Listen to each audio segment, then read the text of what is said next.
मंगलम भगवान वीरो मंगलम गौतमो गणी मंगलम कुंद कुंदाद्यो जैन धर्मोस्तु मंगलम सर्वमंगल मांगल्यम सर्वकल्याणकारकम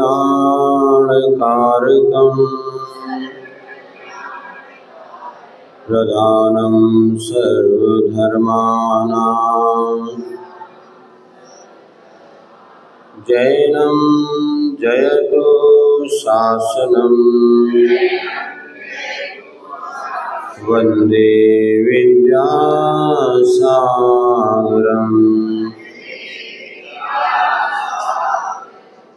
जय बोले अहिंसा परमो धर्म की।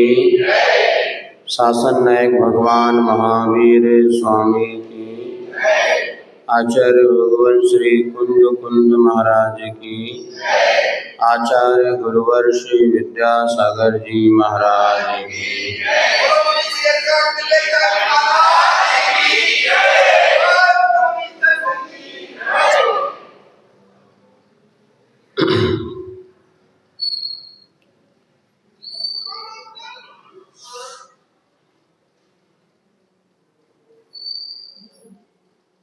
जीवन को अच्छा बनाने के लिए हम क्या पुरुषार्थ कर सकते हैं, इस बात को लेकर के यह सामायिक साधना मंत्र साधना शिविर चल रहा है। ये तो निश्चित है, जीवन हमें मिला है तो इसको कैसे जीना ये हमारे हाथ में। दुनिया में हम आए हैं तो जीना ही पड़ेगा। जीवन है अगर जहर तो सही है क्या? जीवन जहर नहीं है, जीवन को हमने स्वयं जहर बना लिया है। ये जीवन अमृत है। दुनिया में हम आए तो जीना ही पड़ेगा। अरे ऐसे क्यों जी रहे भैया? ये व्यक्ति जिंदा होते भी मरे के समान है। जीना पड़ेगा नहीं, जितने दिन जिएंगे शेर के समान जिएंगे और अच्छे से हंसी खुशी जिएंगे। हमारे आचार्यों ने यही कला हमें सिखाई है कि हम अगर दुनिया में आए हैं और बहुत पुण्य के उदय से जन्म हमें मिला है तो जीना ही पड़ेगा नहीं। और जीवन अगर जहर है, जीवन जहर है क्या? नहीं, हमारी अज्ञानता ने उस जीवन को जहर बनाया है, लेकिन ये जीवन अमृत है। इस जीवन से ही अमरता का लाभ हमें हो सकता है। यहाँ पर जन्म लेने वाला ही भगवान बनता है। चारों गतियों में एक मनुष्य गति ही एक ऐसी है जहाँ पर व्यक्ति पुरुषार्थ करे तो परमात्मा बन सकता है। पापात्मा से परमात्मा बनने की यात्रा इस मनुष्य गति से ही शुरुआत होती है। और किसी में ऐसा सुखद अवसर नहीं है कि परमात्मा बन सको। तो ये जीवन बहुत अमृत के समान है। इतना जरूर है कि इस जीवन को पाकर के यदि हम अविद्या और अज्ञान के साथ जीते रहे तो जीवन कभी भी हमें सुख का कारण नहीं बनेगा। पुण्य के उदय से शरीर मिलता है, पुण्य के उदय से धन संपदा, पारिवारिक अनुकूलता और सारे सुख की सामग्री मिल सकती है, किंतु इसके बाद भी हमारी अपनी धारणा बहुत कुछ काम करती है। बहुत सब कुछ संपन्नता होने के बाद व्यक्ति सुखी रहे, कोई ऐसा नियम नहीं। एक सज्जन हमें बहुत संपन्न थे, पति पत्नी दोनों, दो भाई थे, बड़ा आपसी प्रेम था, घर में किसी प्रकार की कमी नहीं।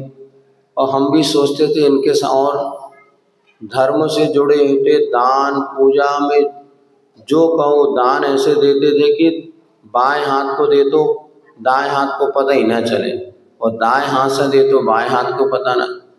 और किसी प्रकार की शारीरिक आदि व्याधि कुछ समझ में नहीं आती थी, और बहुत प्रसन्न रहते थे। हम भी सोचे इनके जैसा धन सुखी संसार में शायद कोई होगा नहीं। एक दिन दोनों पति पत्नी आए और नमोस्तु किया, बैठ गए, और थोड़ी देर बाद पत्नी कहने लगी, महाराज हम तो बहुत दुखी है। जो का होगा, बढ़िया साड़ी वो पहनी होगी कम से कम 10,000 की। हमने कहा जे का गड़बड़ होगा, क्या बात हो गई भैया? बोले महाराज जिस मकान में हम रहते ना, हमें बड़ा डर लगता है। 4-5 साल पहले हमारे ससुर साहब मर गए थे। अब वो जिस कमरे में मरे उस कमरे में तो घुसे नहीं हूँ के बाद, लेकिन और जहाँ कमरे वहाँ पर भी बड़ा डर लगता है। पता नहीं क्यों बस भय बना रहता है। सब कुछ है लेकिन वो एक मन में भय ऐसा बैठा है कि कुछ खाओ भी ना तो भी डर लगता है, बैठो तो भी डर लगता है, घूमो तो भी डर लगता है, घर से बाहर जाओ तो डर लगा रहता। हमने कहा काहे का डर? बोले महाराज अब आशीर्वाद दे दो, हम मकान बदल दें, कहीं बाहर कॉलोनी में ले लें। तो उनके पतिदेव कहने लगे, महाराज जहाँ पूरी समाज के बीच में हमारा घर है, वहाँ जब इनको डर लग रहा है, बाहर कॉलोनी में चलेंगे और क्या होगा? वहाँ तो कुत्ता ही सहारा है? पहले घरों में लिखा रहता था वेलकम, शुभ लाभ, स्वागतम। अब कॉलोनी में चले आओ, अच्छे अच्छे घरों में वहाँ लिखा कुत्तों से सावधान, अंदर कौन रहता पता है। अब वो बोले महाराज कुत्ते ही पालना पड़ता है, क्यों? बोले महाराज ऐसे है कि आजकल चोरों का भरोसा नहीं, बहुत चोरी हो रही है। अच्छा तो आदमी रख लो। बोले आदमी का भरोसा नहीं। एक बार बोले एक आदमी रखा था, उसने चोरी करवा दिया, कुत्ता ही एक विश्वास पात्र बचा है जिससे हमारी सुरक्षा है। अब बोले वहां जाएंगे तो और हमें ये सब करना पड़ेगा। तो महाराज यहाँ हम सुखी कैसे रहे बताओ? हमने पत्नी से पूछा, भाई तुझे डर किस बात का? बोले मुझे ही नहीं पता। तब हमें याद आ गई, कहूँ न सुख संसार में सब जग देखियो, दाम बिना निर्धन दुखी हो, तृष्णा बस धनवान, कबहू न सुख संसार में। जिसके पास धन नहीं है वो इसलिए दुखी है कि मेरे पास धन नहीं है, पैसा हो जाए मैं सुखी हो जाऊं। जिसके पास धन है वो तृष्णा के कारण दुखी है, क्योंकि तृष्णा कभी समाप्त नहीं होती। खजाना और ख्वाब कभी किसी के पूरे नहीं। बस हम क्या करें कि हमारे पास सब कुछ होते भी सुख और शांति नहीं। कुछ ऐसे भी पुरुष हैं जिनके पास कुछ नहीं है लेकिन वो भी सुखी हैं। महाराज के पास क्या है बताओ? एक लंगोटी भी नहीं, खाने पीने कोई व्यवस्था नहीं। 10 बजे जो मिले तो मिले भाग से है। लेकिन आप लोग भजन गाते ना, एक तू ही है धनवान बाकी सब कंगाल, ऐसे कोई भजन ही गाते हैं? ऐसे कुछ ना, आगे पंक्ति याद नहीं है, वे सोने चांदी गाल हाल कान लगे वे नहीं। वो दूसरी लाइन है और कुछ आगे, अर्थात जिनके पास कुछ नहीं वो तो सोने बाल, और वो तुमने कहीं का और कहीं लगा दिया। अर्थात जिनके पास कुछ नहीं है वो ही धनवान, साम में भाव धन रखते हैं। अर्थात समता रूपी धन जिनके पास है वास्तव में वो भी वही माँ सुखी है। इन बाहरी सुख संपदा, शरीर की अनुकूलता भी हमारे लिए सुख शांति का साधन नहीं बनती, किंतु जिसने तत्व को समझ लिया वो हर परिस्थिति में सुखी रह सकता है। सुनते हैं भरत चक्रवर्ती जब राजपाट का भोग करते थे और एक बार एक पति पत्नी में झगड़ा हो गया और वो कहने लगे कि देखो वो चक्रवर्ती जो है ना वो कितना सुखी होगा, अथवा पति कहने लगा देखो वो कितने सुखी होंगे। अरे वो कहने लगे जब एक में मैं इतना परेशान हूँ तो बेचारे का 96,000 में क्या हो रहा होगा बताओ भैया। एक ही में पता चल रहा है, ये दोनों के लिए कह रहे हैं, एक एक पति। अब आपस में तुम उनसे परेशान, वे तुमसे परेशान, और संसार इसी का नाम है। अब निभाना तो है, लेकिन वास्तविकता तो ये है कि कोई किसी से सुखी नहीं है। तो ये उड़ते उड़ते खबर पहुंच गई कि चक्रवर्ती के पास कि यहाँ पर वो व्यक्ति कहता है चक्रवर्ती की क्या दशा होगी, मैं तो एक ही में इतना परेशान हूँ और ये स्थिति है, और चक्रवर्ती तो खूब आनंद से ठाठ से रहता होगा, ऐसी ऐसी बातें। तो चक्रवर्ती ने उसको बुलवाया,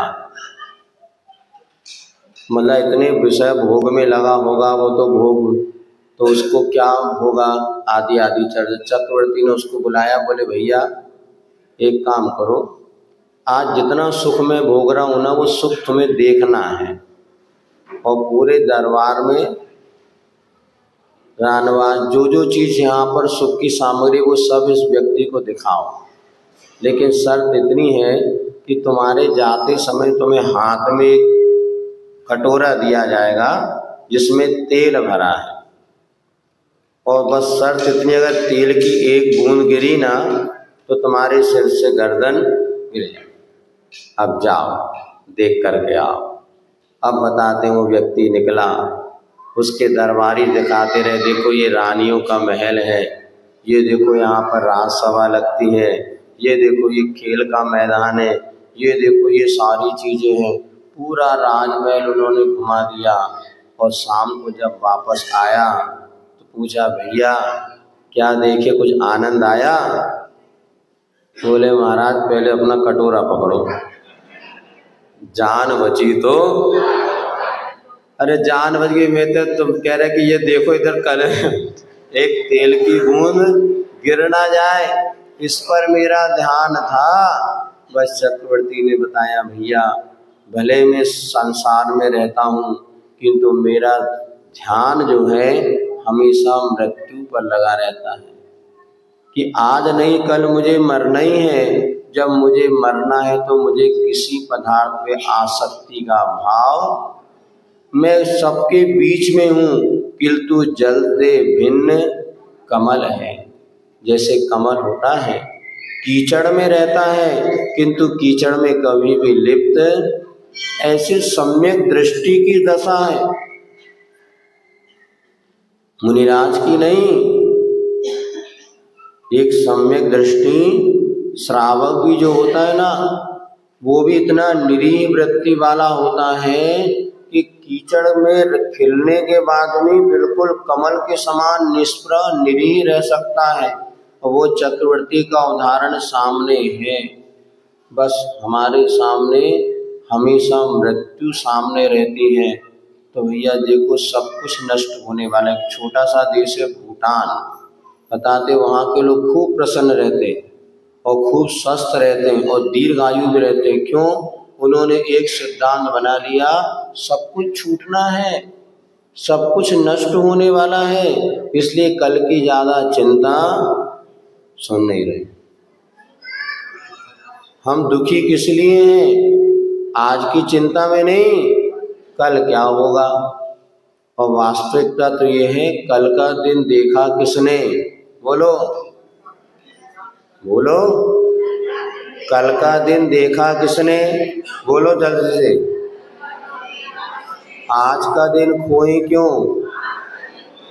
और जिन घड़ियों में हंस सकते हैं उन घड़ियों में रोए क्यों। वास्तविकता तो ये है, कल का दिन किसने देखा बताओ। आपको पता है यहाँ से उतरोगे तो सुरक्षित घर पहुँच जाओगे, फिर चिंता किसकी। अरे घर पहुँच के अभी खाना नहीं बना होगा, अभी ये काम है, 17 काम पड़े, उसकी चिंता में खोए जा रहे हैं। तो वास्तविकता तो ये है, कल की चिंता में ही हम अपने भविष्य को बिगाड़ रहे हैं, जीवन को दुखी बना रहे हैं। और सोचो, चिंतन करना अलग चीज और चिंता करना अलग चीज है। थोड़ा सा ईगो मार रहा भैया, देखो आपको नहीं आ रहा होगा, हमें तो आवाज ऐसी लग रही, हमारे बोलने के बाद होता है मतलब। तो कल का दिन जो है हमारे सामने जो आने वाला है वो हमारे हाथ में है क्या? नहीं है। फिर क्या करें महाराज, सब छोड़ दें? नहीं, चिंतन करो लेकिन चिंता मत करो। चिंतन करने से मन हल्का होता है और चिंता करने से मन भारी होता है। चिंतन और चिंता में क्या अंतर है? अरे अब कल क्या होगा क्या होगा क्या होगा। अरे कुछ नहीं, हम अच्छा करेंगे, कल भी अच्छा होगा। जिसका वर्तमान अच्छा है उसका भविष्य अच्छा है। जिसने वर्तमान को नहीं संभाला वो भविष्य को भी संभाल नहीं सकता। तो जिसके सामने जीवन का सत्य सामने होता है वो कभी भी अपने जीवन में आकुल व्याकुल नहीं। लेकिन महाराज कल अपन ने चर्चा की, वो मूल कल अपनी चर्चा चल रही थी, ये शरीर जो है ना, परमात्मा और आत्मा की दो बात कर रहे थे ना।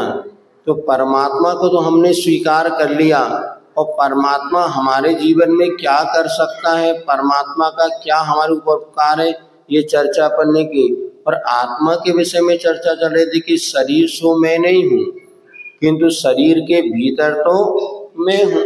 और शरीर जब तक छूटेगा नहीं तब तक सच्चा सुख मिलने वाला। जो सिद्ध भगवान है उन्होंने शरीर को छोड़ दिया और अनंत काल के लिए वो सुखी हो गए। अब उन्हें पुनः इस संसार में नहीं आना पड़ेगा। जैन दर्शन एक ऐसा दर्शन है जहाँ पर अवतारवाद को कोई स्थान नहीं। भगवान जन्मते हैं कि भगवान बनते हैं? भगवान जन्मते नहीं, भगवान बनते हैं।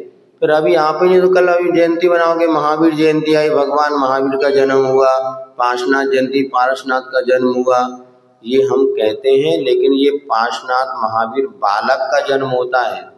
भगवान तो बनते जब उनको केवल ज्ञान हो जाता है, तब 13वें 14 गुण स्थान में भगवान बनते हैं। जो भगवान बनने वाले हैं उनको हमने भले भगवान कह दिया, किंतु जैन दर्शन में भगवान का भी जन्म नहीं होता, भगवान कभी अवतरित नहीं होते। जैसे इन्हें का भगवान अवतार नहीं, एक बार जो संसार के दुखों से मुक्त हो गया पुनः कभी संसारी वो नहीं बनता। जैसे दूध से घी बन गया तो पुनः कभी घी का दूध बन सकता क्या? तो जिन्होंने आठों कर्मों को नष्ट करके सिद्ध अवस्था को प्राप्त कर ली, अपना देह को भी त्याग कर दिया, ऐसे भगवान कभी संसार में पुनः अवतरित काले कल्प सते विच गते शिवानाम न विक्रिया लक्षा। करोड़ों काल व्यतीत हो जाए लेकिन कभी भी सिद्ध आत्मा संसारी आत्मा नहीं बनते। और यह तो सत्य है कि एक बार जिन्होंने जब उस चाहेगा भी क्यों संसार में आकर के अपने आप को दुखी क्यों बनाएगा? हमारा जो पुरुषार्थ है संसार से मुक्ति पाने के लिए तो पुरुषार्थ है, किंतु ये शरीर नहीं छोड़ा जा सकता, किंतु शरीर के प्रति ममत्व तो छोड़ा जा सकता।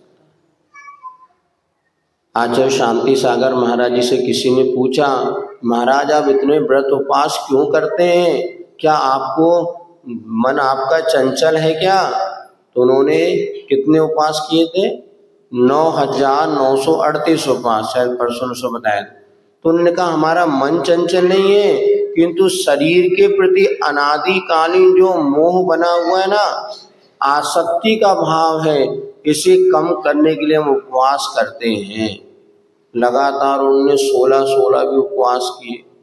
उन्होंने उदाहरण दिया था कि एक पानी की टंकी में एक बंदरिया घुस गई अपने बच्चे को लेकर के, फिर जब उसमें पानी आने लगा तो उसने वो खड़ी हो गई, बच्चे को सिर पे रख ली, किंतु फिर भी जब पानी भरता रहा सिर तक आने लगा तो उसने बंदरिया बच्चे को नीचे डाला और स्वयं उसके ऊपर खड़ी हो गई। अर्थात हमारा शरीर के प्रति इतना मोह है कि शरीर की रक्षा के लिए हम भले दूसरे के प्राण चले जाए, किंतु हमें अपने शरीर सुरक्षित रहना चाहिए। जिस शरीर के प्रति जो मोह आसक्ति का भाव है, इसको कम करने के लिए हम व्रत नियम संयम उपवास करते हैं। बंधन और मुक्ति का बस इतना ही राज है और कोई ज्यादा रहस्य नहीं है। बद्धते मुच्यते जीवा। स्टोपदेश पढ़ा क्या आप लोगों ने? ऊपर कार्टून में तो बहुत सारी पुस्तकें रखी हैं, शिविर वगैरह लगा होगा शायद आपके यहाँ, कार्टून में रखी है स्टोपदेश की पुस्तकें सांगानेर वाले। तो बद्धते मुच्यते जीवा सममो निर्ममा क्रमात्। जहां मेरापन है वहां बंध है और जहां मेरापन छूट गया वहां मुक्ति है। क्या कहा? आई बात समझ में? बंधन कहाँ पर है? जहां पर मेरापन है, और जहां मेरापन छूट जाए वहां मुक्ति है। अब देखो आपके सामने बैग रखा है, आपकी पुस्तक है, और पड़ोसी उठा ले तो कैसा होगा? मन में क्या होगा? और सरकारी पुस्तक है, कोई उठा ले तो तकलीफ होगी क्या? मंदिर की पुस्तक जिनवाणी है, ये दोनों एक जैसी पुस्तक हैं।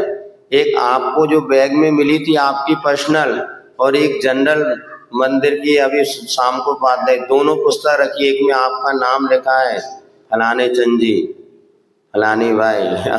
अब बताओ, आपकी पुस्तक कोई उठा लेता तो आकुलता होगी कि नहीं होगी? और पड़ोसी की उठा ले तो, अपना मोबाइल कोई उठा के देख ही ले तो काहे को उठा रहे, और दूसरे का कोई ले भी जाए तो। अर्थात जिससे मेरापन जुड़ा हुआ है वही सबसे ज्यादा आपके लिए बंद कराने वाला है। और निर्जरा किससे होगी? मेरा नहीं। जहां देह अपनी नहीं, ये 24 घंटे नहीं अपनाना, किंतु एक बार तत्व ज्ञान को कहते हैं। ये हमारे पास तत्व ज्ञान तो बना रहे कि जिसको लेकर के हम इतनी आसक्ति कर रही है हमारे लिए सुख का कारण नहीं है। ये शरीर भी छूटने वाला है। ऐसा भेद विज्ञान जब भीतर होता है तो विपरीत परिस्थितियों में भी व्यक्ति सुखी रह सकता है। इतने व्रत उपवास करने के बाद भी उन्हें कष्ट क्यों नहीं होता था? क्योंकि उन्होंने शरीर के प्रति ममत्व भाव का त्याग करना है। शरीर का त्याग नहीं करना, लेकिन शरीर के प्रति जो ममत्व भाव का त्याग करना है।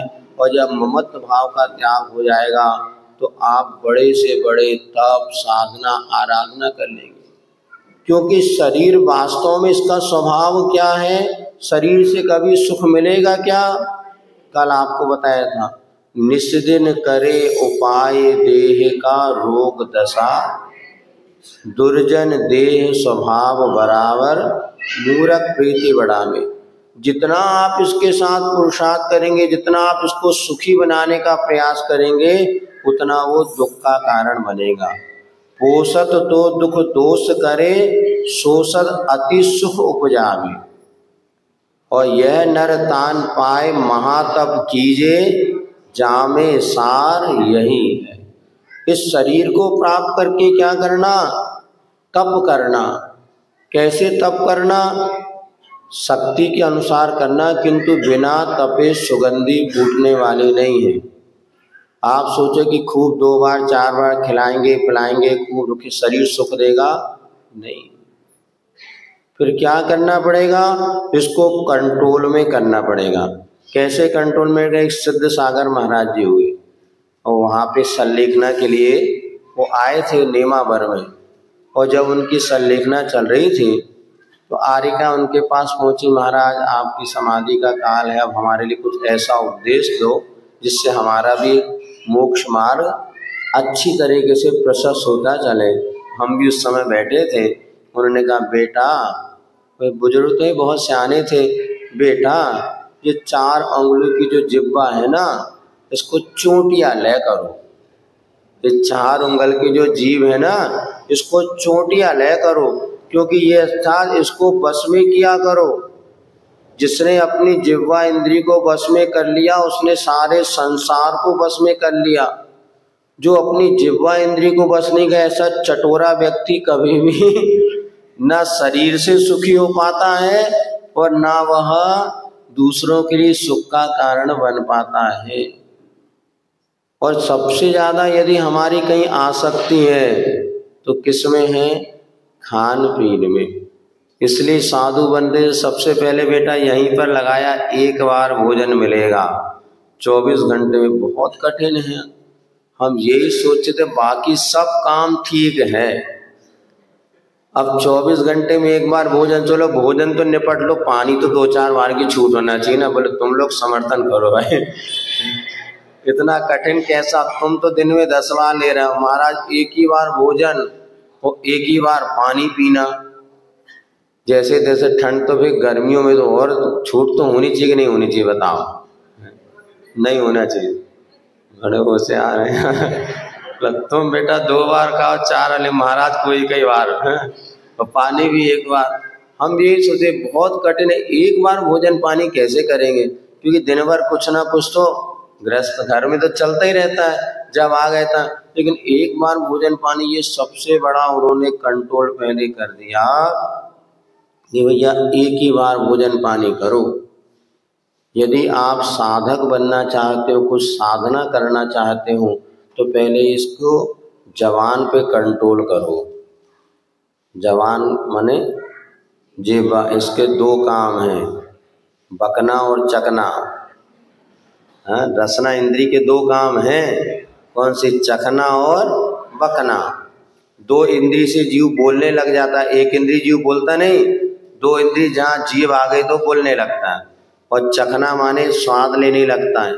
तो 2 इंद्री आते से संसार बढ़ गया। एक इंद्री जो स्थावर है तो 2 इंद्री से त्रस जीव हो गए, और जहाँ पर 2 इंद्री आ गई वहाँ पर प्राण बढ़ गए, और धीरे धीरे रसना घ्राण आदि आदि।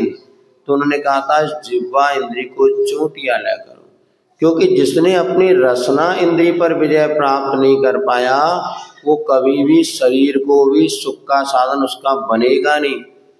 इसलिए सबसे बढ़िया आपको तो बता दिया, तपस्या करना है। क्योंकि आटे में सुगंधी जब ही आती है जब आटे को क्या किया जाता है? सेका जाता है। काय पर? गरम गरम अग्नि में कि ठंडे पानी में? जब नीचे गैस चूल्हा जला देते हैं और ऊपर से कढ़ाई रख दिया, अब उसमें आटा डालते हैं, फिर धीरे धीरे सेकना उसको, तो 3 घर में खबर पहुंच जाती इनके यहाँ हलवा बन रहा है। और वैसे शक्कर घी आटा सब मिला के रख दो तो पड़ोसी की खबर पता चलेगी क्या?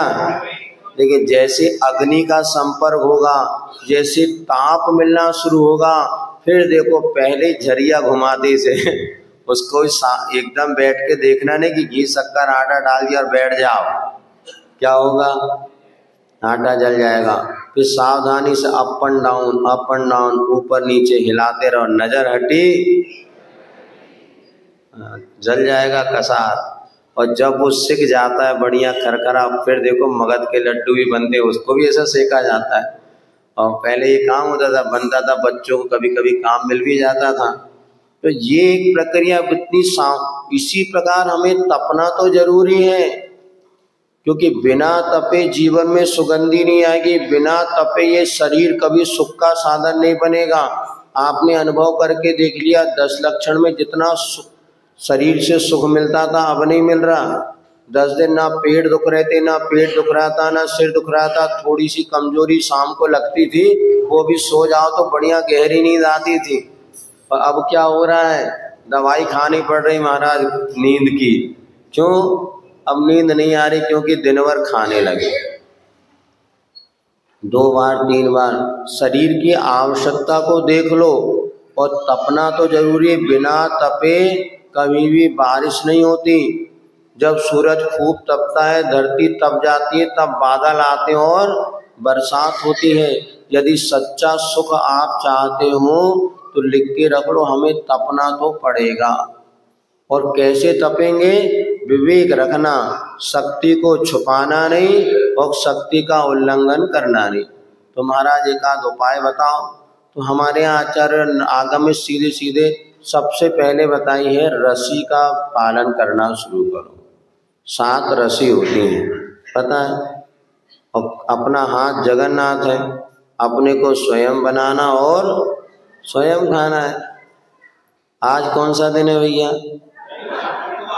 रविवार है। आज तो कठिन रस्सी है, नमक की रस्सी है। अब बहुत कठिन है महाराज, नमक कैसे? अरे कोई बात नहीं, नमक नहीं छोड़ पाओगे, अलग से नमक नहीं खाना। आज जितना भोजन में नमक डला है यही हम, क्योंकि वैसे भी अपने शरीर में मात बताते हैं 24 घंटे में 6 या 10, 6, 7, 8, 10 ग्राम नमक की जरूरत है। जो ज्यादा नमक, ये नमक के कारण कितनी बीमारी, इसको एक जहर माना है, सफेद जहर। तो नमक, अभी हम पिछले एक बार कुछ चर्चा हुई थी स्किन इन्फेक्शन वगैरह, वैद्य को डॉक्टर को दिखाया तो बोले महाराज आप नमक नहीं खाते ना, इसलिए आपको इतना होने के बाद भी कुछ नहीं होता। हमारा मरीज हो तो ऊपर नीचे हो जाए, अप एंड डाउन। जो नमक खाते हैं इसलिए शरीर में स्किन संबंधी प्रॉब्लम एक ये भी नमक के ज़्यादा खाने से होती है। और कई बार क्या होता है कि नमक जितना पर्याप्त अपने लिए आवश्यक, उससे कई गुना ज़्यादा प्यास भी लगती है, गर्मी भी बढ़ती है। और इसमें वैसे इसको नमक और मीठे को एक प्रकार के स्वीट पॉइजन जैसा कहते हैं। और नमक तो सप्ताह में 1 दिन अपन नमक छोड़ेंगे तो अपने आप आपका शरीर में जो तत्व बढ़ता है वो नॉर्मल हो सकता है। ये जो अपने यहाँ शावकाचार में जो चीज़ें कही ना, ये आपको धर्म के साथ साथ शरीर को स्वस्थ बनाने का भी साधन है।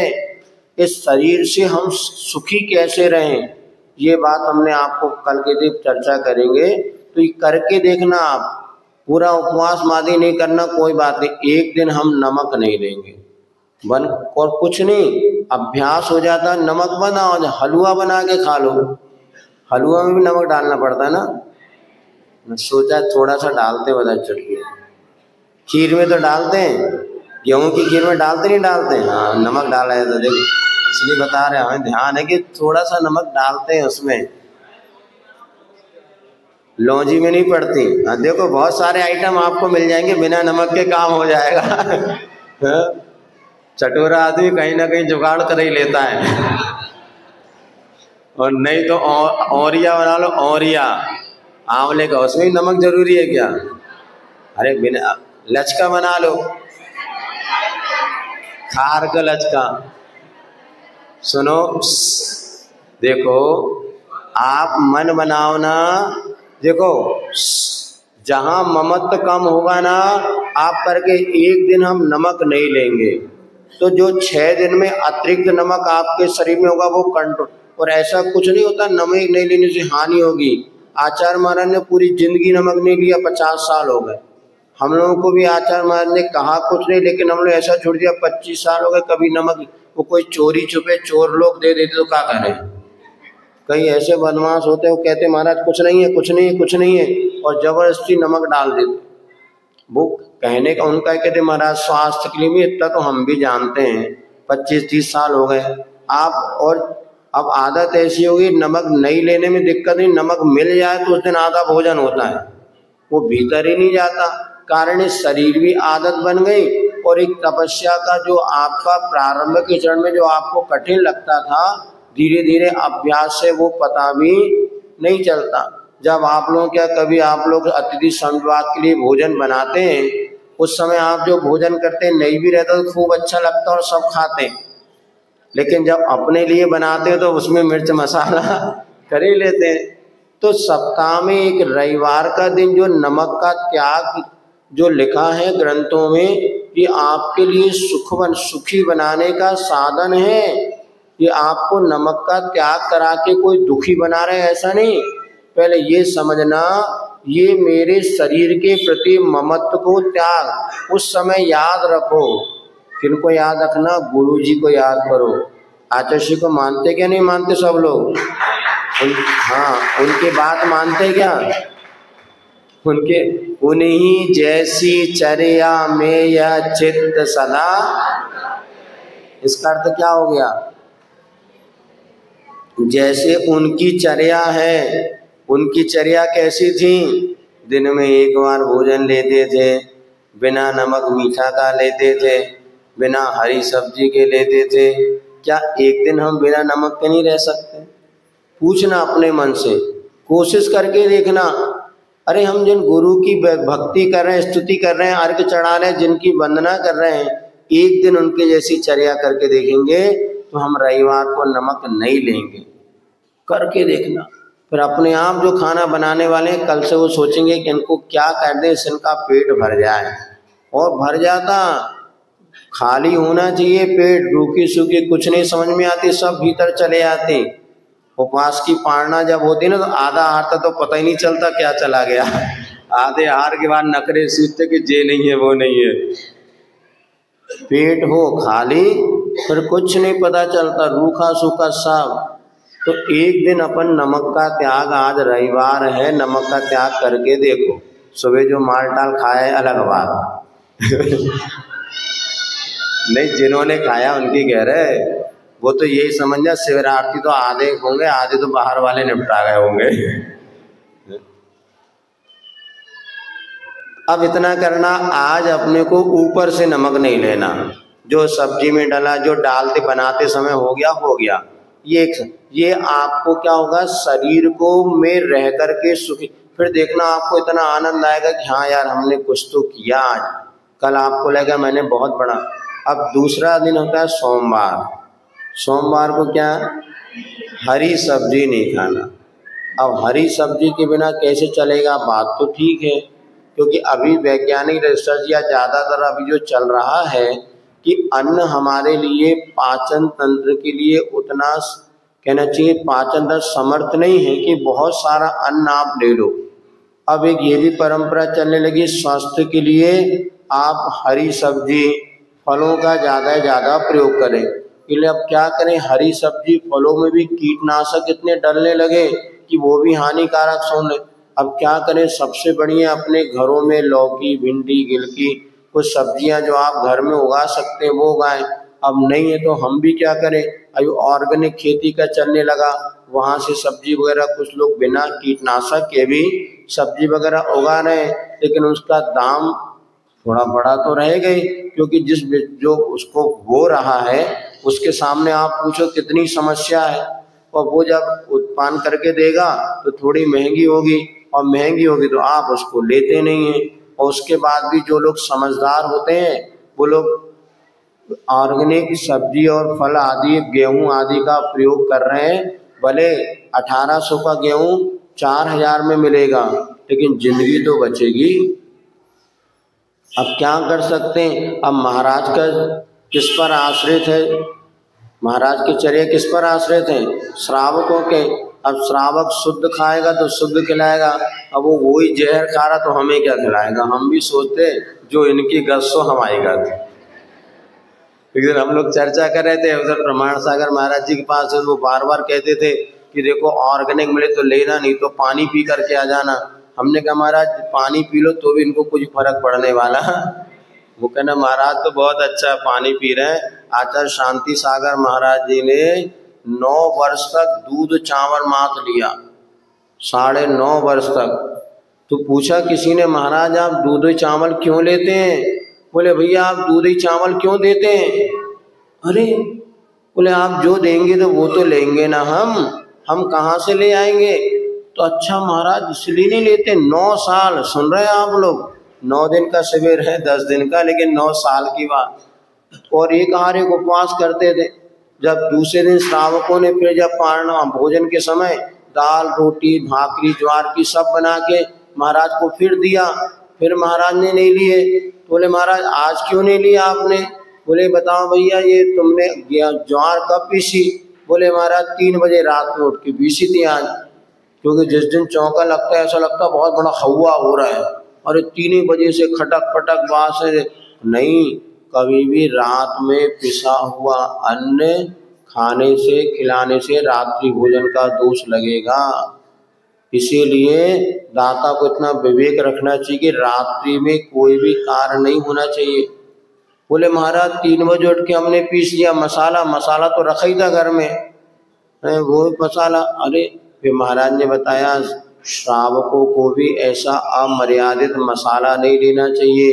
गेहूं आदि दिन में पीसना चाहिए, भोजन भी दिन में बनाना चाहिए, पानी भी दिन में ही खींचना चाहिए। लोग रात में कुएं से पानी खींचते और अभिषेक करने लगते, ये भी रात्रि पूजन का दोष है। रात में पानी ले आए चौके के लिए अंधेरे में गाड़ नहीं, ये सब दोषपूर्ण चर्या है। श्रावक के लिए भी दोष लगेगा और महाराज को पता चल जाए और वो ले लें तो उनको भी दोष लगेगा। इसलिए क्या करना, तो भैया ये तो सदोष आहार हम नहीं लेंगे। फिर दूसरे दिन उन्होंने फिर भोजन बनाया, भाकरी बनाई, दाल बनाया। पूछा बोले महाराज अभी प्रातः ही हमने सुबह सुबह ज्वार पीसी थी, मसाला पीसा था। कोई बात नहीं। फिर महाराज ने ज्वार भी ले ली, सब्जी रोटी ले जो लेते थे सब ले लिया। श्रावकों को आश्चर्य हुआ। देखो 9 वर्ष तक किसी श्रावक ने नहीं पूछा कि महाराज आप दूधी चावल क्यों ले रहे हैं। हमारे साथ भी ऐसी घटना घटी। जब हम लोग महाराष्ट्र गए तो महाराष्ट्र में बड़े सीधे साधे लोग हैं, वो ज्यादा कुछ नहीं। अगर आप पानी भी पी के आ जाएंगे ना, कोई पूछेगा महाराज का हाथ, बोले चांगला झाले, चांगला चांगला, बढ़िया बढ़िया, बड़े बड़े, बहुत अच्छा हार हो गया। हम पहुंचे महाराष्ट्र में तो सबसे पहले तो 2 संस्मरण, सबसे पहले एक गांव में पहुंचे और वहां पहुंचे तो वो सब्जी रोटी दे और 1 आध गिलास अपने यहाँ थे। बुंदेलखंड में पहले से मना करना पड़ता, उसके बाद भी 2-4 गिलास धर ही देते थे। तो हमने मना किया तो उन्होंने वो चीज़ वापस ले गए। हम 1 दिन 2 दिन थे, हमने बेटा अब तो गड़बड़ हो जाएगी, मना करना नहीं। तो हमने मना किया और तुरंत पीछे ले जाते थे। अच्छा, अब एक बार एक जगह हम पहुंचे जिंतूर में, हमारा चातुर्मास हुआ। चातुर्मास हुआ तो एक दिन एक बुंदेलखंड के श्रावक पहुंचे, बोले महाराज आपने हल्दी कब से त्याग कर दी। हमने हल्दी त्याग कर दी, बोले यहाँ तो सब श्रावक कह रहे महाराज का हल्दी का त्याग है। हमने कहा भैया हमने हल्दी तो अभी तक त्याग नहीं करी। तो वो पूछा, बोले जो पीछे गांव में कहीं हम गाँव तो उनको अंदाज लगा कि महाराज हल्दी लेते नहीं, उन्होंने हल्दी डाली नहीं। वही हम देख रहे रोज सफेद सफेद लौकी मिलती थी, दाल में कुछ था नहीं। अब कह सकते थे नहीं और कहना भी है। और वो लगभग 1 महीना हो गया बिना हल्दी की लौकी दाल सब्जी चलती रही। अब उनने देखा, उनने क्या बनाया सो तो महाराज के हाथ देखने कल हमारे इतने चौंका लगे ना, तो काका महाराज बनाए देख लो। और यदि उनने लौकी बन गई तो पड़ोसी भी लौकी बनाएगा। उनने अगर नमकीन बनाओ तो जे भी नमकीन बनाया, उनने मिर्ची नहीं बनाई तो मिर्ची। महाराज नींबू लेंगे क्या आप? एक श्रावक आके पूछता महाराज नींबू लेंगे क्या? हमने कहा यहाँ नहीं, चौके में देख लेना। इतना चतरा कि एक नींबू रस निकाल नहीं, महाराज से आगे पूछा तुम कहो तो निकाले, नहीं तो नहीं निकाले। गजब हो गया। नींबू रस हो। हमने कहा भैया चौके में निकाल लियो, पूछ लियो, ले ले तो दे दियो, नहीं तो मत दियो। लेकिन वो ऐसी धारणा, वो महाराज के 9 साल हो गए, उन्होंने दूध चावल में निकाला। बाद में जब उनको पता चला तब उन्होंने अन्न पानी आदि लेना शुरू किया। कहने करते हैं कि अभी अपन कौन सा सोमवार को कौन सी रसी है, हरी सब्जी नहीं लेनी। तो हरी सब्जी, पहली बात तो आजकल इसलिए हरी सब्जी, लेकिन पाचन तंत्र थोड़ा मजबूत नहीं है, इसलिए अन्न कम करते हुए हरी सब्जी का प्रयोग ज़्यादा करें, ऐसा आज डॉक्टर्स वगैरह वैद्य वगैरह कहने लगे। इसका परिणाम भी हमने देखा। प्रमाण सागर महाराज उन्होंने बताया था कि उनका शरीर बहुत स्थूल था, अस्वस्थ था और वो चलने में 4 किलोमीटर चलने में हाँफते थे, बीच में बैठना पड़ता था। जब उनका किसी वैद्य से संपर्क हुआ, उन्होंने हरी मतलब रोटी अन्न आदि को छोड़ करके और सिर्फ सब्जी और फल फूल लेना शुरू किया। उनका शरीर बहुत हल्का हुआ, स्वस्थ हुआ और उनकी एनर्जी कई गुना वृद्धि को प्राप्त हुई। हमसे वो कहने लगे, हमने कहा महाराज ऐसा तो हमसे संभव नहीं, कोशिश जरूर करेंगे, अपने हिसाब से सेटअप बना लेंगे। उसका भी हमने लाभ देखा कि शरीर में अन्न ज़्यादा पहुंचने के बाद यदि वो पच नहीं पाता है तो शरीर में कई प्रकार की हानियां होती हैं। भोजन करना उतना महत्वपूर्ण नहीं जितना भोजन का पचना महत्वपूर्ण है। इसीलिए जब पच जाए तब खाओ। अभी एक हमने रिपोर्ट में सुना था कि कैंसर से बचने का सबसे बढ़िया उपाय है कि 2 भोजन खाने के बीच कम से कम 6 घंटे का अंतराल होना चाहिए। यदि आपने अभी भोजन किया 11 बजे, तब 5 बजे हम भोजन करेंगे, उसके बीच में कुछ भी नहीं खाना। उन्होंने कहा हर व्यक्ति के शरीर में कैंसर के कीटाणु तो हैं, लेकिन जब बार बार उनको भोजन मिलता है तो पनपने लगते। पहले देखना बहुत रेयर केस में कैंसर के व्यक्ति मिलते थे, हजारों लाखों में। अब घर घर ज्यादातर ये कैंसर आदि होने लगे। इसका एक कारण ये है कि बार बार भोजन करना। जितना आप बार बार भोजन करेंगे तो वो उस प्रकार के जो मतलब कहना चाहिए कष्ट के कारण वाले कीटाणु वो वृद्धि को प्राप्त होंगे। तो ये होना चाहिए कि भाई भोजन में भी अन्न कम करते हुए फल की मात्रा बढ़ा दे। अब कम से कम सप्ताह में 1 दिन तो हरि का त्याग करें। वैष्णव दर्शन वगैरह में अपने वैद्यों में भी कहा है श्रावण मास में हरि नहीं लेना, श्रावण में हरि, क्योंकि हरी सब्जी भी एक प्रकार से फायदेमंद होते हुए भी कम से कम उसका 7 दिन में 1 दिन त्याग करना। अपने आचार्य महाराज ने, कई लोग श्रावक अष्टमी चतुर्दशी हरि नहीं लेते। हमें ध्यान है 10 लक्षण में घर में एक भी हरी सब्जी नहीं बनती थी। वही मुनगा, झुनका, मूंग की दाल का झुनका, औरिया और 2-3 आइटम ऐसे थे, देखते से वैराग हो जाता वो हल्दी भी नहीं डलती थी, और ये सब हल्दी भी नहीं लेते 10 दिन, और बड़ा ऐसा भोजन बनता था उस दिन देख के ऐसा वैराग होता था कि इससे अच्छा नहीं खाना ही अच्छा है। लेकिन जब अज्ञान दशा थी, बाद में लगा कि ये 10 दिन भी आपके शरीर को स्वस्थ बनाने के निमित्त था, तो कम से कम सोमवार को हम हरी नहीं लेंगे। यदि पूरी हरी का त्याग नहीं बनता है, चलो भाई 1 सब्जी ले लेंगे, 1 फल, इससे ज्यादा नहीं लेंगे। इतना हम करेंगे तो ये भी हमारे शरीर के लिए सुख का कारण बनेगा। अब मंगलवार को क्या करना, सुन नहीं रहे?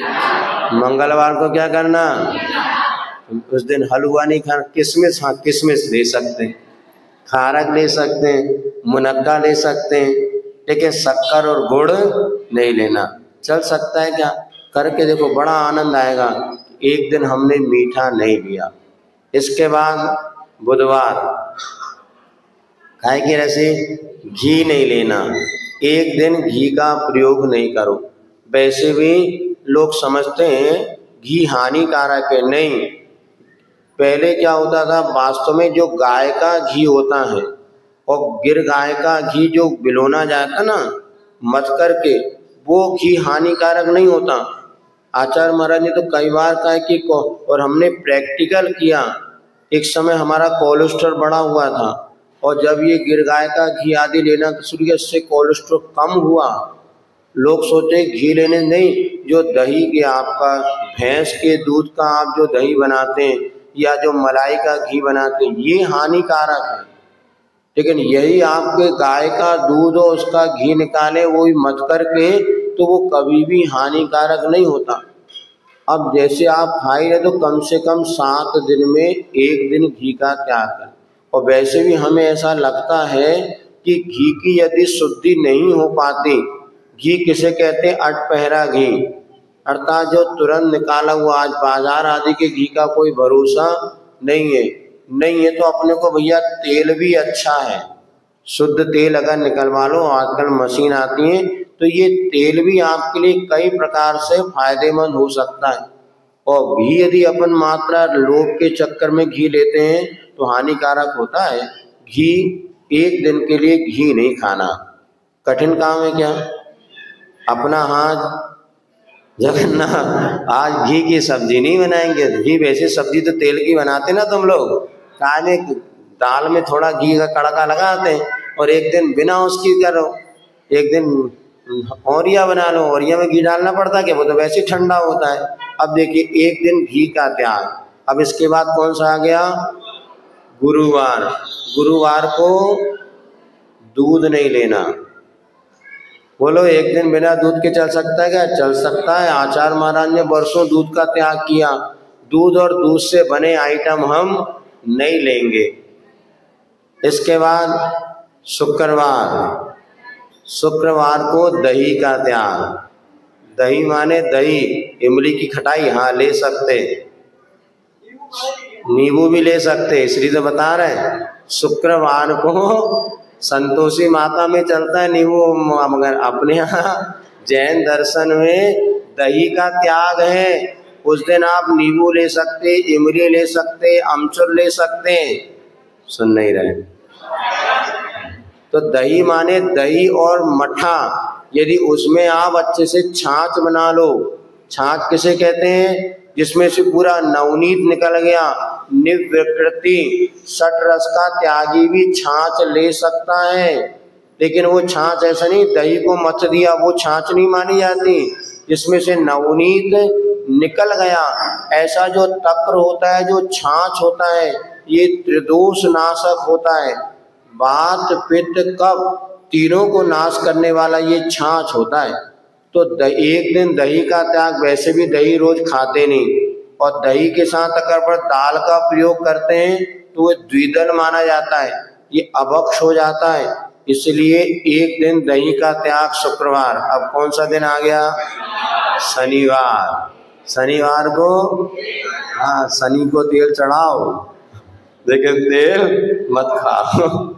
वो जाते उन शनिवार को कुछ शनि दे तेल, लेकिन वो अपनी परंपरा नहीं है, वैसा नहीं करना।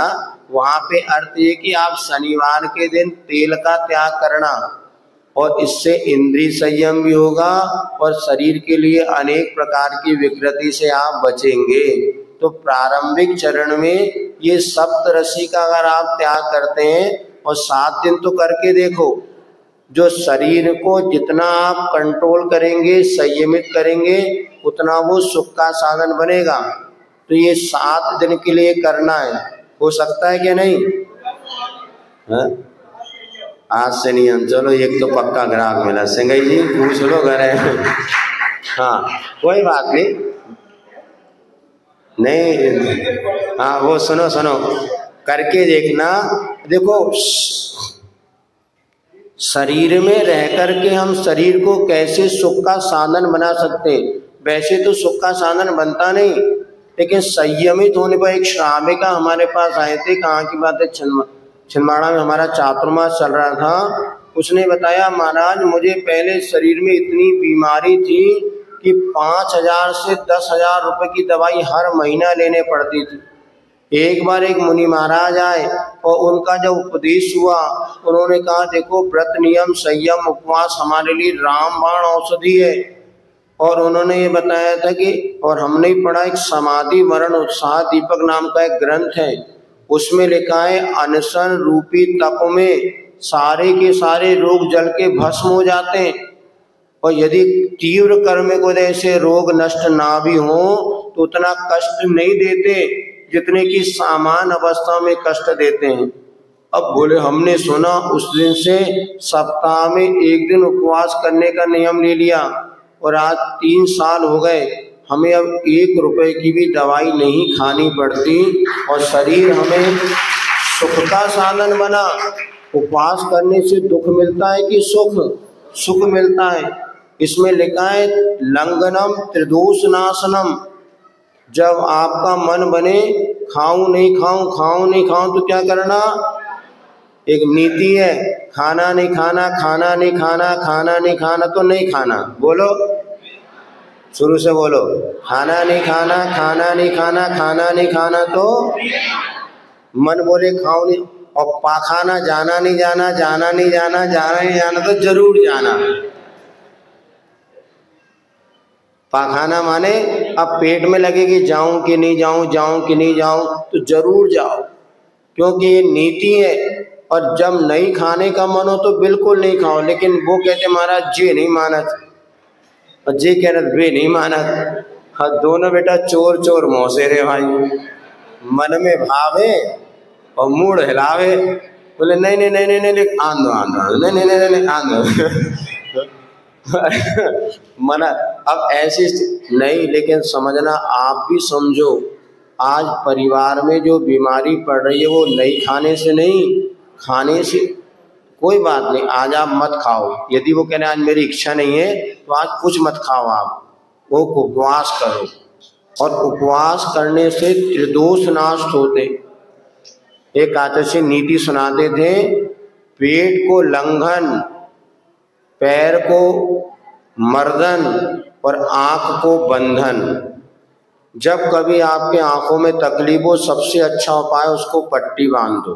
गांधारी को देखा टीवी में, पट्टी बांधती थी। आप आंखों में पट्टी बांध के सो जाओ। किसी को तकलीफ कभी आंख में, प्रैक्टिकल करके देखना, लाभ मिले तो ठीक है, नहीं तो पैसा वापस मतलब माल वापस, कोई हानि नहीं। हमारे पास एक लड़का आया था तालबेट में, ऐसी आंखें लाल लाल थी, सूजी सूजी थी, और बोले 3 दिन से सो नहीं पाया, कुछ तकलीफ थी और बहुत दर्द भी था। हमें आचार्य का सूत्र याद आ गया। हमने कहा मरीज मिल गया, प्रैक्टिकल करो। हमने उसको बताया कॉटन रख ले, कपड़ा बांधने, सो जा। सो गया, सुबह आया, बोले महाराज 90% आराम मिल गया, आंखें बिल्कुल साफ, बढ़िया, स्वस्थ। तो आंख को बंधन, पैर को मर्दन, और जब पैर में तकलीफ हो, अभी कई लोगों को पैर में तकलीफ, तेल की मालिश करो अपने हाथ से, बढ़िया। पहले बताया था पंजे में सरसों के तेल की मालिश करो, गर्मी हो तो घी के मालिश करो, लेकिन पैरों के मर्दन से वात नष्ट होगा। इसलिए आप देखना कभी वैयावृत्ति लोग करने जाते हैं तो मुनि महाराज की क्या करते हैं, पैर में आचर्य की मालिश, पैर की मालिश, क्योंकि पैर में जो पॉइंट्स होते हैं, पैर में जो तेल लगता है वो ऊपर मस्तक तक जाता है। इसलिए हमेशा आचर्य के भैया पैर में, यहाँ पेट में लगा दे, कमर में, कहीं नहीं, पंजे में जो आप तेल और घी लगाएंगे आपके ऊपर तक 7 चमड़ी भिद करके वो अंदर जाता है, लेकिन चुपड़ना नहीं, रोटी जैसा उसको मलना पड़ता है। रोटी जैसे चुपड़ दी है 1 सेकंड में हो गया, नहीं, उसको घर्षण करो, इतना घर्षण करो कि आपको वो तेल सूख जाए। और होता है, हम लोग जब करते थे आचार्य महाराज की सेवा तो इतना सारा तेल लगाने पर कहाँ चला जाता पता नहीं चलता था। अब यदि अपने हाथ से, अब घर में हो तुमको अपने हाथ से करना पड़ेगा, यदि ज्यादा नहीं तो फिर महाराज बन जा तो तुम्हारी करवा दे, माता जी बन जा तो करवा दे, लेकिन अपने हाथ। तो ये तेल का जो मर्दन कर रहे हैं ये उसमें, तो पैर को मर्दन और पेट को लंघन। पेट संबंधी तकलीफ अगर है तो लंघन से बड़ी कोई औषधि नहीं है। और कई लोग, हमने स्वयं जीवन में इसका प्रैक्टिकल किया। एक बार इतना पेट गड़बड़ होता ना, दस्त लगने लगे, ये हो गया, अफरा उठ रहा है, कुछ नहीं करो, आज हमारा उपवास, ज्यादा है तो जल अकेला ले लो बिना कुछ डाले, वैसे निर्जला उपवास में वैज्ञानिक ये कहते हैं शरीर में से इस प्रकार का रासायन केमिकल उत्पन्न होता है जो कि आपके लिए सैकड़ों रोगों को ठीक करता है। इसीलिए उपवास जब आप करेंगे वो कभी वो रासायन नहीं निकलता, और लेकिन उस समय वो निकलेगा। और आप देखना कई बार उपवास के दूसरे दिन पेट में से जो पुराना मल निकलता, काला मल निकलेगा, गठान निकलेगी, लेकिन ये सब सैकड़ों बीमारी को लेकर के निकलती है। इसलिए शरीर को सुखी बनाना हो, किसको सुखी बनाना, शरीर तो सुखी बनता ही नहीं, फिर भी शरीर को कुछ कंट्रोल में करेंगे तो पीड़ा का कारण नहीं बनेगा। नहीं तो आज लोग इतने तकलीफ में, कमर दुख रही, ये दुख रहे, इसका सबसे बढ़िया उपाय है सप्ताह में 1 दिन उपवास। महाराज कमजोर हो जाएंगे, कोई कमजोर नहीं होंगे, दूसरे दिन डबल एनर्जी आएगी। और लोग 10-10 उपवास करके जब रह लेते हैं तो आप एक उपवास करके नहीं रह सकते क्या? अपने गुरु महाराज 10-10, आचार्य ने 9 उपवास किए थे और शांति सागर जी ने 16-16 उपवास किए। तो ठीक है, इतनी क्षमता नहीं है, किंतु एक उपवास करने की तो क्षमता बना सकते। महाराज सिर दुखता है, पित्त भड़कता है, कुछ नहीं, आपको अभ्यास करने से सब नॉर्मल होता। हम जब अपना संस्मरण एक सुना देते हैं, चलो टाइम हो रहा है, फिर हम जब अमरकंटक में थे बहुत अस्वस्थ थे, 1-1 कटोरी कप बनता था, हाथ पैर में तकलीफ थी। उस समय की आप फोटो देखना दीक्षा के समय तो पहचान नहीं पाएंगे, पूरा ऐसा शरीर था। अमरकंटक में ठंड का वातावरण, हमने आचार्य को, आचार्य ये सब हो रहा है, सब ऐसा, दवाइयाँ चल रही, बहुत वैद आए दवाइयाँ भाई। एक दिन हम जब ईर्यापद भक्ति हो गई और सब महाराज चले गए, आचार्य का निर्विक तुम रुक जाओ, ऐसे कहते हैं रुक जाओ, रुक गए, हम रुक गए। जी गुरु जी बोले एक काम करो, तुम उपवास किया करो, तुमको स्वास्थ्य लाभ मिलेगा उपवास किया। हमने कहा आचार्य जी एक आसन तो अच्छे से हो ही नहीं रहे, एक बार जो भोजन कर रहे हैं, मुनि थे उस समय, एक बार भी हमसे अच्छे से भोजन हो नहीं पा रहा और आप कह रहे उपवास करो, हमसे कैसे बनेगा? हमसे उपवास नहीं बनेगा, कभी किया ही नहीं हमने। एक केस नोज का जिंदगी में करते थे और ये स्थापना निष्ठापक 2000 सन की बात है, सन 2000 की बात है, और हमारी 97 में मुनि दीक्षा हो गई थी और 92 में जब संघ में आए थे तभी एक बार भोजन तो करते थे। तो हमने कहा जैसे हमसे नहीं बनेगा, एक आसन तो बड़ी मुश्किल से हो पाते और आप उपवास की कहते। हम तो कह के चले गए। अब चले गए, अब सामायिक में बैठे किंतु मन नहीं लगा। तो गुरु ने कभी तो अपने से कुछ बात कही है और हम उसको कैसे टाल दें, लेकिन शरीर के देखते तो हिम्मत ही नहीं होती थी कि हम उपवास कर पाए, सपने में नहीं सोचते थे कहीं उपवास की, क्योंकि उस समय वैसे दिक्कतें भी बहुत होती थी। तो हमने लेकिन सामायिक ने बार बार अंतरात्मा बोली, देख गुरु ने कुछ कहा है तो उसको टालना नहीं, क्योंकि गुरु की वाणी कमजोर नहीं होती, कहीं ना उसमें रहस्य छुपा है। और हमें उस समय ध्यान आया, आचार्य जो कल आपको कथा सुनाई थी ना शांति सागर जी की, तो एक ही भाव स्तोत्र के उन्होंने पाठ किया था। हमने कहा अपन एक ही भाव स्तोत्र का उपवास करते हैं। उस समय भक्तांबर के उपवास चलते थे कि एक ही भाव का कोई नहीं करता था। हमने कहा चलो चलते। सामायिक के बाद हम गुरुजी के पास गए। हमने कहा जैसे आपने कहा आपकी बात को हम मान लें, कब तक करेंगे इसकी कोई गारंटी नहीं, लेकिन एक ही भाव के 25 उपवास हम लेते हैं और कोशिश करेंगे कि हम उपवास कर सकें। तो हमारी हिम्मत तो नहीं। अच्छा कोई बात नहीं, करो तो कोशिश तो करो, आपको लाभ होगा जो उन्होंने कहा पूरा। और हमने उस दिन नियम ले लिया। फिर पिछले 2 साल, साल भर में मुश्किल से 4-5 उपवास किए।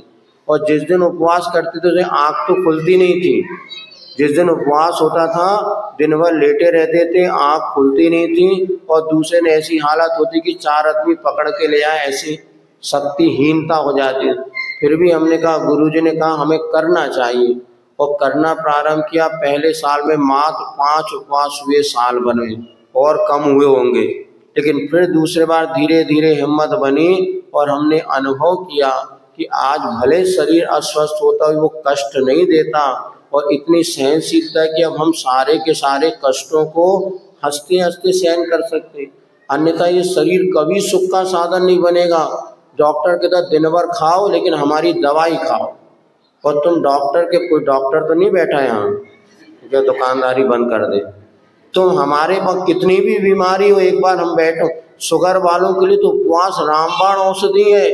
महाराज शुगर है, हम एक आसन नहीं कर पाते उपवास। अरे ये राम आचार्य का एक वीडियो डाला है, आप देखना। शुगर मात्र पाचन तंत्र की कमजोरी का प्रतीक है। जब उपवास करेंगे पाचन तंत्र मजबूत हो जाएगा और शुगर उगर कुछ नहीं, सब नॉर्मल होती है। हमने भी इसका अनुभव किया किसी परिस्थिति में, लेकिन बाद में जो हमारे शिविर में आते 10-10 उपवास करते, 300-350 शुगर वाले, और जब जाते हैं तो 120 और 125 शुगर लेके जाते थे। खुरई के एक सज्जन, आप नाम भी जानते हो, नाम याद नहीं आ रहा, उन्होंने बताया महाराज 400-350 शुगर शिविर में आए थे, जब नाप के आए थे। और जब 10 दिन जल उपवास किया, मात्र रोज 1 गिलास जल लेते थे, और जिस दिन जाने के समय नापा तो 120 शुगर निकले। हमारा खान पान का असंयम ही हमें दुखी बना रहा है। इसीलिए 7 दिन की रसी करो, अथवा अनशन है, अवमोदर है, वृत्ति परिसंख्या और विशेष आपको बताएंगे। ये संयमित हमारा खान पान रहेगा तो इसलिए खाना नहीं खाना, खाना नहीं खाना तो, और जाना नहीं जाना, जाना नहीं जाना तो, बस शरीर को सुखी बनाने का एक ही उपाय है, इसको कंट्रोल में रखो। घोड़े को जितना कंट्रोल में रखेंगे उतना घोड़ा आपका साथ देगा। घोड़े को छोड़ देंगे तो गड्ढे में पटक देगा। शरीर वो घोड़ा है जिसे संयम की लगाम लगाओगे तो जीवन में हलवे जैसे सुगंधी फूटेगी, नहीं तो सारी जिंदगी रोते रहोगे। इसलिए अब आप बात समझ में आ गई। सब मन बनाना और अपने जीवन को, अभी सामायिक साधना आप कर रहे हैं, किंतु सामायिक कौन करे? तो आचार्यों ने लिखा है एक आसन के 7 सामायिक होती है। अरे महाराज मुश्किल 6 तो भुगते वो सब बाद में बताएंगे, घबराना नहीं, अभी तो 6 दिन आपके पास हैं। इसमें सामायिक कैसे करना, सामायिक क्यों करना, उसके पहले आज भूमिका आपको बना दी। पहले अपने शरीर को संयमित रखो, एक परसों अष्टमी आने वाली ना, कब है अष्टमी? हाँ, कल परसों मन बनाना, उपवास एक। अभी तक जिसने प्रैक्टिकल नहीं किया, अब हमारे सामने करके, अभी मौसम इतना गर्म नहीं है। भानपुरा में कई लोगों ने कभी जिंदगी में एक आसन नहीं किया था, लेकिन शिविर में उपवास कर लिया और उनको जो आनंद की अनुभूति हुई, जो शरीर से सुख मिला, वो खाने से शरीर से सुख नहीं मिलता, त्याग करने से शरीर से सुख मिलता है। ये शरीर कथनचित हमारे लिए सुखी बने ना बने, किंतु दुख का कारण तो ना बने।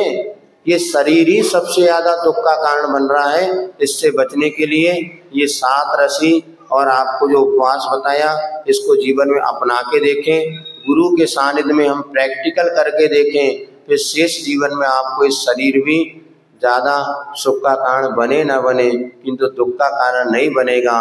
तो अंते समाधि मरणम, दिन रात मेरे स्वामी, मैं भावना ये वाऊँ, देहांत के समय में शत्रु अगर कोई हो, संतुष्ट उनको कर दूँ, समता का भाव धर कर सबसे त्यागूं आहार पानी, औषध विचार अवसर, टूटे नियम न कोई दृढ़ता। अंत समय में त्याग करोगे, पहले अभ्यास तो अभी से करना पड़ेगा।